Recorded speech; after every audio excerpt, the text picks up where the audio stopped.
Hola, buenos días. Mi conferencia tiene como título la edición crítica digital, realidades y perspectivas de las bibliotecas digitales virtuales a las plataformas de conocimiento. Primer punto, entre imágenes y metáforas, del territorio al uso.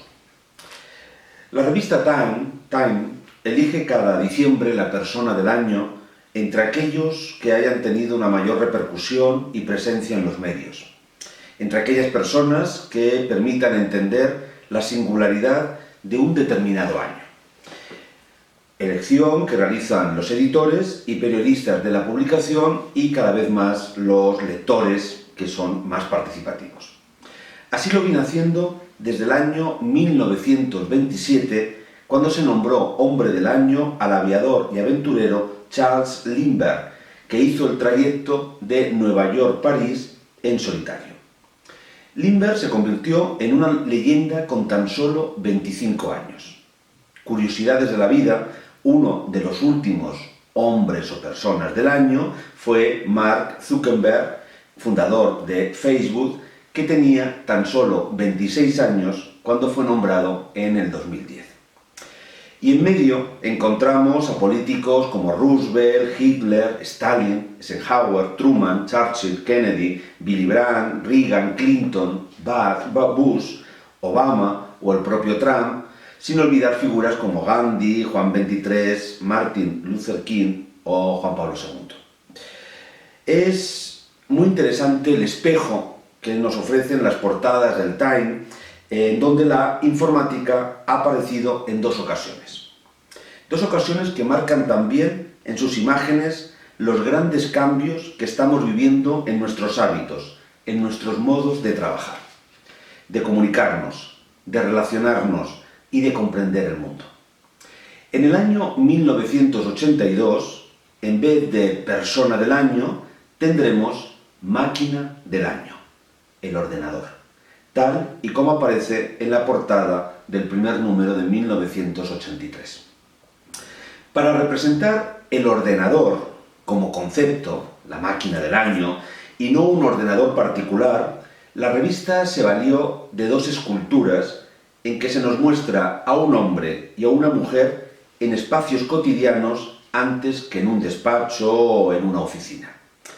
Dos figuras que tienen delante estas nuevas herramientas, aunque ninguna de ellas está interactuando con ellas.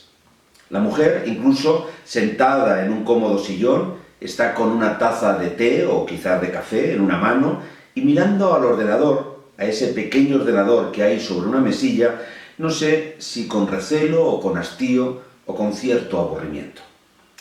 Si nos fijamos un poco en la imagen, veremos el espacio que ha conquistado el ordenador en el lejano ya 1982.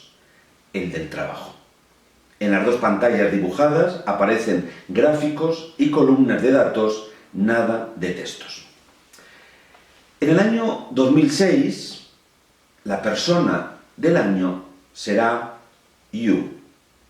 Y ante la cara de pregunta que se pondría a los lectores del número de diciembre de ese mismo año, se indica, después de un You en negrita, sí, tú, que controlas la información, bienvenido a este mundo.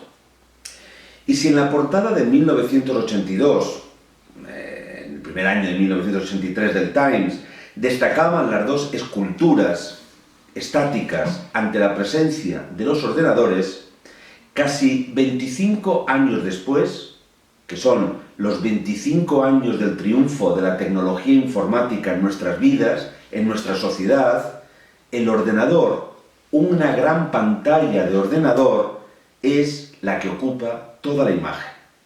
Una gran pantalla que es espejo de los propios usuarios de la red, de las nuevas herramientas y de las aplicaciones que se están poniendo a nuestra disposición.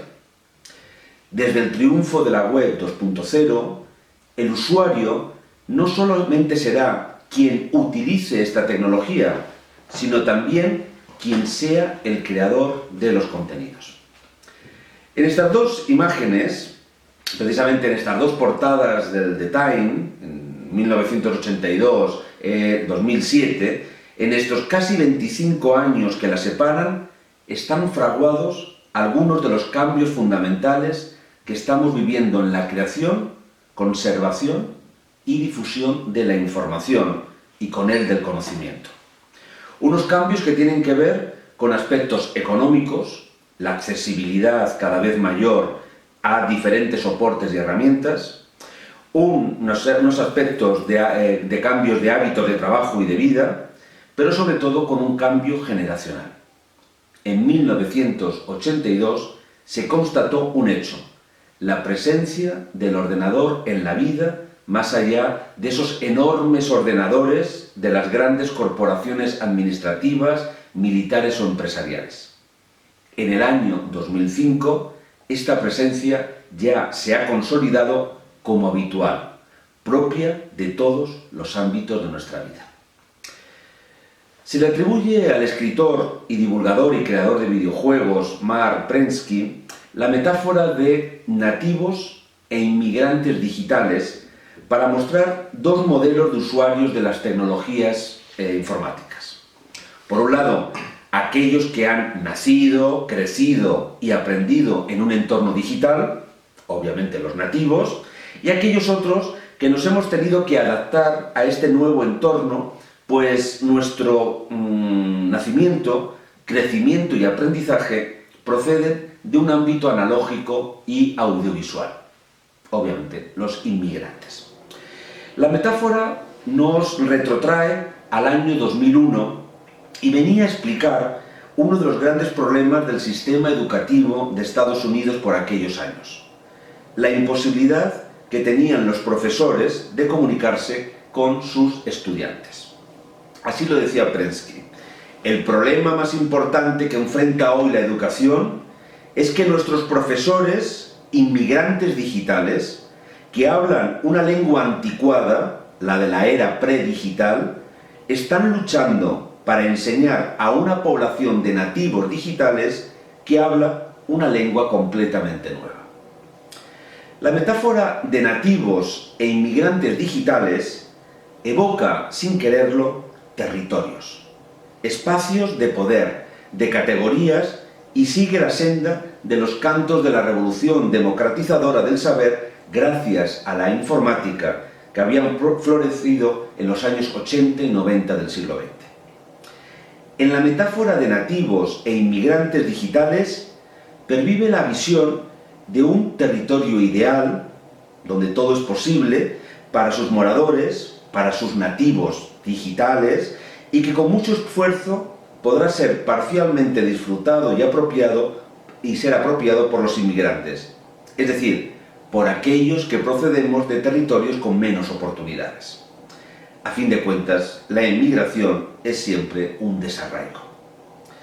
Pero frente a esta imagen, esta metáfora de los nativos y de los inmigrantes digitales, que es una imagen que nos retrotrae, como decía, a territorios, a espacios de poder y de incomunicación, en el año 2010, 10 años después, el psicólogo alemán Peter Kruse, en una charla en YouTube, propuso una nueva metáfora, más acorde a los tiempos presentes, a los cambios que hemos vivido a partir del triunfo de las redes sociales y de la web 2.0.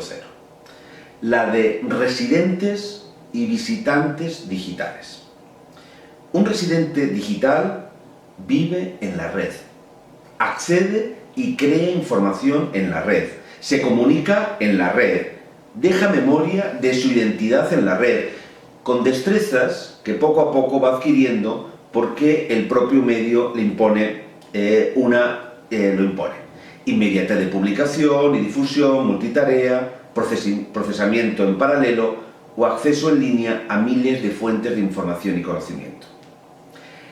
Y al tiempo, estos residentes digitales que realizan todas estas acciones se comunican con sus amigos gracias a diferentes medios, como por ejemplo Twitter, Instagram, WhatsApp, hacen visibles sus fotos en diferentes plataformas, siguen la actualidad en diferentes apps, etcétera, etcétera.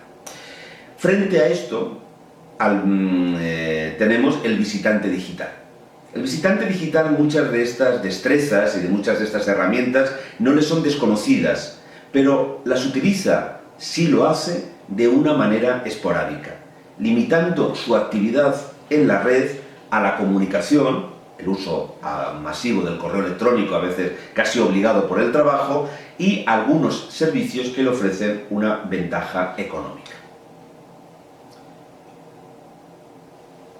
De tal manera, el gran cambio entre esa metáfora entre residentes y visitantes frente a la de nativos e inmigrantes está hablándonos del cambio entre el uso frente al territorio. El universo digital no ha de entenderse tanto como un nuevo espacio, un nuevo territorio, que por el solo hecho de un dato cronológico o geográfico nos es propio o ajeno, sino como un proceso, una transformación, una apropiación que todos juntos vamos realizando, tanto los más jóvenes como aquellos que ya no lo somos. En la metáfora de nativos e inmigrantes se establecen unas claras fronteras entre el mundo analógico y el mundo digital, como si fueran dos realidades casi enfrentadas. Dos territorios en conflicto, con pocas posibilidades de espacios de concordia y de estabilidad. Pero no hay territorios en el mundo digital, no hay hojas de ruta, pues, y este es uno de los grandes retos que tenemos por delante, uno de los más apasionantes, la tecnología digital no ha sido pensada para dar respuesta a un determinado reto tecnológico, como si lo fue el telégrafo, el teléfono, la radio, el cine o la televisión. Todo lo contrario. Año tras año, el espacio digital se va transformando, va abriéndose a nuevos e insospechados caminos. Algunos ya los hemos asimilado y parece que siempre han estado allí, como por ejemplo es la web 2.0, que la tenemos desde el año 2005, pero otros están todavía dando sus primeros pasos. En la tablet y el ordenador frente al mundo del smartphone, las pantallas táctiles, la conexión en línea, la multiplicidad de canales y el acceso a la información, etcétera, etcétera. Este nuevo panorama, esta nueva perspectiva, es la que me gustaría imaginar para las humanidades en la era digital.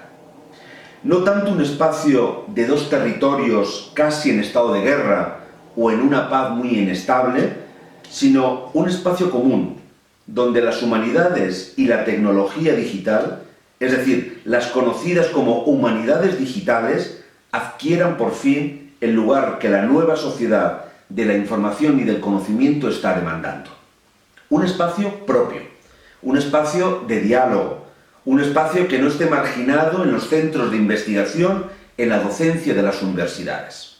Este, sin duda, es uno de los grandes retos que las humanidades tienen que afrontar en los próximos años, dejar de hablar de territorios y empezar precisamente a estar situado en el uso de las humanidades. 2. El principio del fin. El canto de sirena de Google Libros 2004.